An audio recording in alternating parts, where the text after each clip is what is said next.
So, I love Thousand Island dressing. I absolutely love it. It's my favorite salad dressing of all time.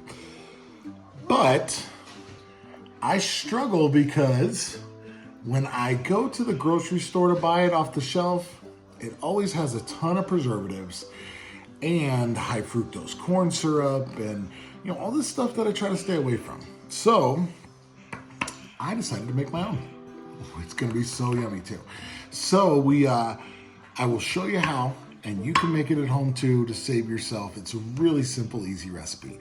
So, and until then, I hope you enjoy what you're here. I'm glad that you're here, and let's have some fun. Let's get to cooking. All right, so start with a half an onion.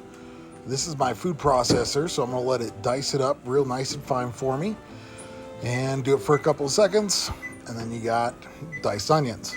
Next, to go with a cup of mayonnaise. I use vegan mayonnaise. I'm sharing this with a friend who's allergic to eggs.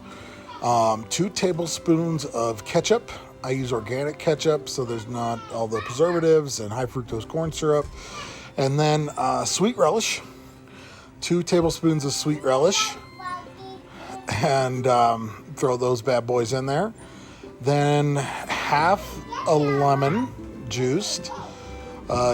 A teaspoon of salt, a teaspoon of paprika, and just like that, that's about it. Put the lid on, mix it all up, and you got yourself Thousand Island dressing. All right, I've loved this since I was a kid. I used to love to dip my pizza in Thousand Island dressing. And I remember one time I dropped my pizza on the floor and it was everywhere, and I was so mad. Anyways, there's your finished product. Can't wait to taste it. And so that is how you make your own Thousand Island dressing right at home. All right, so I am just going to give this a little taste.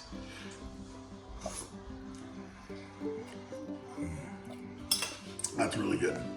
So I hope you enjoy it too. And until then, next time, love what you cook, enjoy what you eat, love what you eat. Eddie out.